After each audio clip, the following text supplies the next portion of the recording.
the second episode, which is the story of Sola, what made him a great GM of Pernod Ricard in Nigeria. So Sola, we can start. Maybe we can start like maybe go back in time. Actually, Wow. not that long, but back in time when you were like a child, younger, I would say. What? How was the younger Sola? I actually grew up in Lagos. Okay. I was born in Ibadan, but which is like 2 hours away from Lagos. But I don't remember that. I came to Lagos Okay. with my dad in about when I was 3 years old. Okay. So all my life in Lagos. Went to school in Lagos. Went to the university in Lagos, and started my first job in Lagos. So Sorry.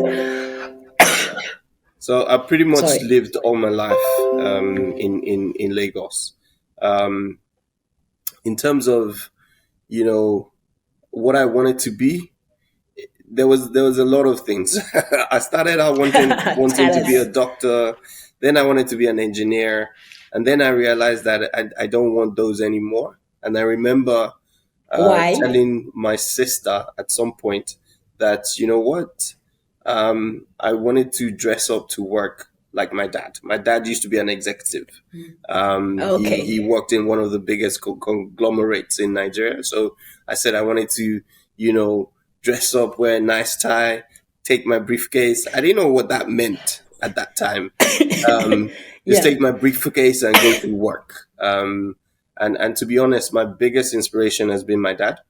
In terms of work, he's one of those people that started from a very basic salesperson and grew to be the chairman of an organization over um, 40, 40 years of his career. Yeah, so huge inspiration for you. Yes, And exactly. you said that you spent most of your life in Lagos, including your studies, jobs, and stuff. Was it a choice? And maybe when you decided to work for Pernod Ricard, which is a foreign organization, was it also a choice for you to kind of, work for an organization that is not local to kind of expand your horizons? Yes. Well, I did most of my schooling in Nigeria, but I lived in the UK for about 3 years, did masters and things like that. And then I got my first job, which was again for another uh, drinks company. So I Sola. started, yeah. We can talk Yeah. about it in the next episode, which is a CEO therapy. Okay. So I've been in this industry for more than 20 years. It's the only industry I've known. What I've do you only like? Like, why? What? Like, maybe there is something that at the beginning. Why did you join that industry? Is it like a trigger, something that you like in the industry that you don't find in another, or it's just like um random? first it was random, but I chose to Okay. stay. It was random and I chose to stay because I went for a job fair somewhere in the UK, and then I saw all these organizations, and I had a really good conversation with one of the people there. Um, when you talk to somebody, but it doesn't feel like it's an interview; it just feels like you're talking to your friend. Um, Yes. and at this time, I actually started my career in IT, so I was an IT buff. So I was those people that just like computers, and so I got a job as an IT analyst or whatever it is in this organization, and I moved back to Nigeria to start that job. But that evolved into a lot of things from IT. I started managing projects, company-wide projects that were beyond IT. And I moved into marketing because the marketing team were looking for a project manager. to manage Okay. a campaign for them.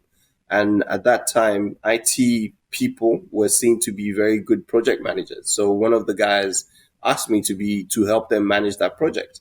And then I managed it, loved the whole marketing conversation. And at some point, they were looking for innovation managers. And one of my friends who was a HR um, person put in my CV to say, you always talk about this, you'll be great at this. I think you should go for the job. So I wasn't interested. I was like, okay, I'm just going to go. And I go for this interview, and then the next minute they say, okay, do you want to come to marketing? And I'm still talking to my old boss, and I'm telling him, I don't want marketing. I want to do an SAP project because I was very technical, you know? Okay. Yeah. So, and then I do go to marketing, and then I loved it even more. Yeah. Nice. And maybe about this the professional journey. Are there some key steps or milestones that kind of shaped the leaders that you are today? Because as you said, you started as an IT guy. Now Yeah. you kind of reach your dream because you're the chairman of Pernod Ricard in Nigeria. What were the most important steps in that journey? I think for me, it was more clarity on what you wanted. So I started in IT, but even as IT, I knew the kind of IT person I wanted to be. I didn't want to be the guy that was programming. I wanted to be a business analyst. I always wanted to be the gap between the business and the IT guys. So being clear what the business strategy was and being able to interpret it to other people to code or do whatever they needed to do. So I was very clear on that, which was what took me to project management, to lead, organizational projects. And then what took me to marketing was more project management, but it was, you know, innovation as a function. So more about developing new products. And that was the turning point for me, to be honest, because being in innovation or managing new products gave me an insight into the entire organization. So it was not just marketing. You had to liaise with marketing, sales, finance, regulatory, supply, because you're building a product from scratch. So you go from 0 to 100, and you touch every single function in the organization. So that's the first insight to being a general manager for me. So understanding all these elements, everything that goes into making a product, launching that product, and sustaining that product, and then of course making sure that your P&L makes sense as well. Yeah, of So course. that was the key for me. So I did that. So I did my IT, but going into new product development was really the critical turning point that made me into this person that really wanted to do general management. And after that, I went into core marketing, from being a head of marketing to a marketing director, and then moving into a managing director role. And how would you describe yourself as a leader today? Or maybe how would your team describe you? You can choose. I need to call them to ask them. For me, I would say um, it's really about the people. Because I believe in terms of my purpose, and what I believe my purpose is helping people to harness their strengths, and you go from that cocoon into a butterfly. What are the elements that you need? And it's, for me, it's helping you to, first of all, understand what that is, what's going to take you to be that butterfly. And once you are clear on that, it's supporting you on the journey. And the reason for me is, look, at the end of the day, nobody's going to remember how many cases you sold 10 years ago, or even 5 years ago. But people will always remember how you made them feel and how you've grown them. And My own they Gino. will always be your advocates, or the advocates of your business, or whatever outside of that. And for me, that's critical. If you make people feel good, understand who they are, they will give you their best. And like I think that you know quite well your purpose, like your personal purpose. Based on that, what would be the four, I would say four values uh, that can describe you, can like, yeah, can describe you, and in on which you can rely on when you are taking a decision, when you are doing things, and that's four value as your north star, I would say. Okay. So for my values, one is about, for me, is integrity. It's about doing what is right, not what is easy. And in the context of being one, an African first, and then a Nigerian second, that's hard. Not hard in terms of me personally, but in the environment where you operate, right? So integrity is very key for me. The second is humility.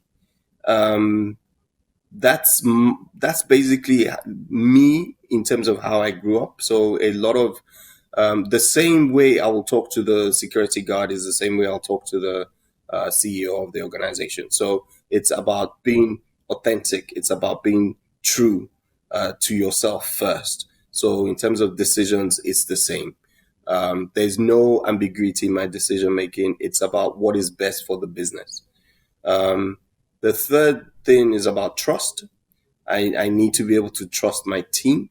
I need to be able to trust the people that are around me. So the way I describe it is having childlike trust. You know how a child has no biases, doesn't think that you will do anything to harm them. Is when you take a baby and you throw the baby up, it's the baby trusts you that you will catch them. And they're actually smiling, right? When you throw them up, they're actually laughing and Yeah. smiling. What if you get distracted and go somewhere else? But it's that level of trust. Creativity, because when people always talk about this is how we do things here, I don't believe in that. Um, Yeah.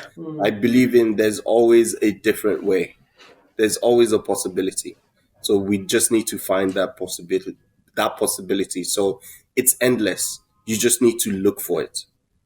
So don't be, bogged down by the bottlenecks. It's looking for where that opportunity is, and creativity is what will help you to find it, at the end of the day.